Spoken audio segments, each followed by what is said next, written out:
جوش میں ہے طبیعت قتیل آج کل، سامنے جو بھی آیا وہ بہہ جائے گا. یہ ندیب زمانے سے مشہور ہے اپنی مود اور طغیانیوں کے لیے.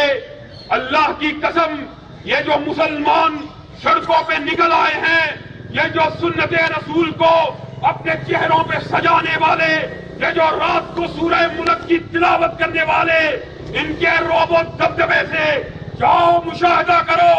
چائنا چوک کے ساتھ انہوں نے بیریئر لگائے ہوئے کہ کہیں یہ شمع رسالت کے پروانے اپنے ساتھ گورنر ہاؤس کو بہا کے لے جائیں. اور انشاءاللہ میں تم سے یہ وعدہ لینا چاہتا ہوں، اگر پاکستان کے بغیرت حکمرانوں نے کوئی سنجیدہ نوعیت کا قدم نہ اٹھایا، انشاءاللہ اگلے جمعے یا اس سے اگلے جمعے ہم گورنر ہاؤس کے سامنے جائیں گے. کر کے وعدہ کرو ہم جائیں گے، گورنر ہاؤس کو اپنے ساتھ بہا کے لے جائیں گے. اور یہ کیا بات ہے، ہائے علامہ شہید آج کس وقت یاد آئے.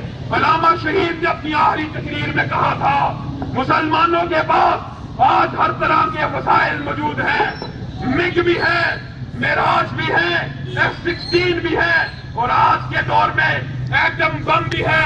لڑتے نہیں، یہ بم، یہ طیارے، یہ تمام کی تمام ہتھیار جو تمہارے اور میرے خون پسینے کی کمائی سے بنائے گے، یہ کس لیے بنائے ہیں؟ یہ ہمارے خلاف چلانے کے لیے بنائے ہیں. یہ نہ ڈرون حملے روک سکتے ہیں، نہ امریکہ کی غلامی سے ہمیں نجات دلوا سکتے ہیں. اور ایک وقت وہ تھا جب آقا علیہ الصلوۃ والسلام نے مومنوں کو لڑایا تھا. تعداد کیا تھی؟ 313 تھے.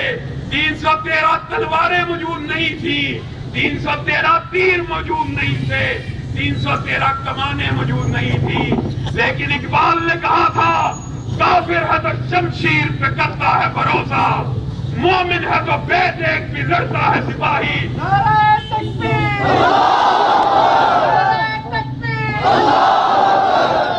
اللہ کی قسم، نبی کریم صلی اللہ علیہ وسلم کی حدیث ہے، سچی حدیث بیان کر رہا. کیا تم میں سے کوئی شخص اس وقت تک مومن ہی نہیں ہو سکتا جب تک آقا علیہ الصلوۃ والسلام کی جان اس کے ماں باپ سے، اس کی اولاد سے، اس کی مال و دولت سے بڑھ نہ جائے. اور جاؤ، تم کیا انعام مقرر کرتے ہو؟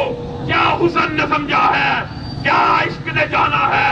ہم حق نشینوں کی ٹھوکر پہ زمانہ ہے. ہم برملا طور پہ اپنے مرکز کے سامنے کھڑے ہو کے انعام مقرر کرتے ہیں. کیری جول پادری کے سر کا انعام مقرر کرتے ہیں، ملعون فلم سازوں کے سروں کا انعام مقرر کرتے ہیں. اللہ کی قسم، میں اپنی پوری جائیداد اس شخص کے نام کر دوں گا جو ان گستاخوں کی گردن کو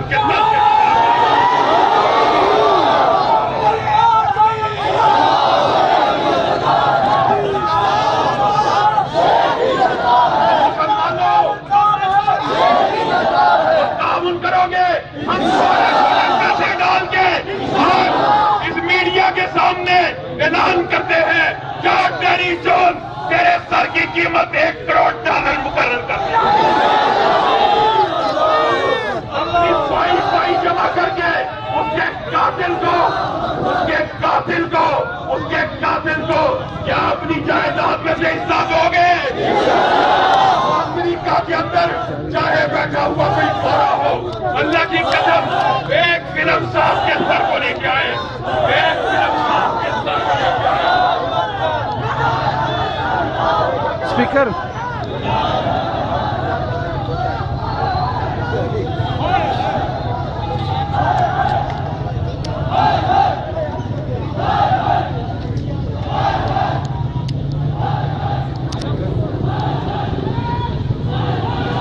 میں آپ کے سامنے ایک نعرے کو رکھتا ہوں جو میرا اور آپ کا مشترکہ مشن ہے.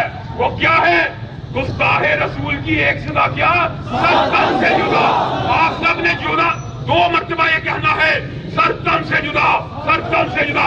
اور گستاخ رسول کی ایک صدا، گستاخ رسول کی ایک صدا.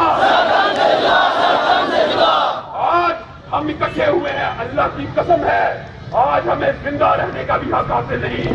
کوئی مر جاتا ہے کے بستر کے اوپر مر جاتا ہے، کوئی مرتا ہے ٹرک کے نیچے آگے مر جاتا ہے، کوئی کسی طرح مر جاتا ہے۔ خوش قسمت خوش نصیب آج کے دور میں وہ ہوگا جو مرے گا تو اس مشن کے لیے مرے گا کہ فلم سازوں کے سر کو ان کے تن سے جدا کرنا ہے۔ اور اگر کوئی نوجوان پاکستان کے اندر بھی موجود ہوا اس بات کا عہد کرے، ہم سے وعدہ کرے، اللہ کی قسم اس کو معاشی طور پہ بھی سپورٹ کریں گے، معاشرتی طور پہ بھی سپورٹ کریں گے۔ سوچ ہے سامنے آج، اور یہ عجیب بات ہے میرے بھائی، ان بے غیرت حکمرانوں سے مطالبے کر رہے ہیں، اور یہ بے غیرت حکمران ہیں، ان سے مطالبے نہیں۔ علامہ شہید کہا کرتے تھے حقوق کبھی مانگنے سے نہیں ملتے، حقوق چھیننے پڑتے ہیں، اور کائنات کے اندر عزت کا سب سے بڑا حق اگر کسی کا ہے تو وہ آمینہ کے لال کا ہے۔ خدا کی قسم اس چین کو اگر ختم کرنا چاہتے ہو تو افغانستان کے مجاہدوں کا یاد رکھو، یہ امریکہ کا پراپوگنڈا ہے۔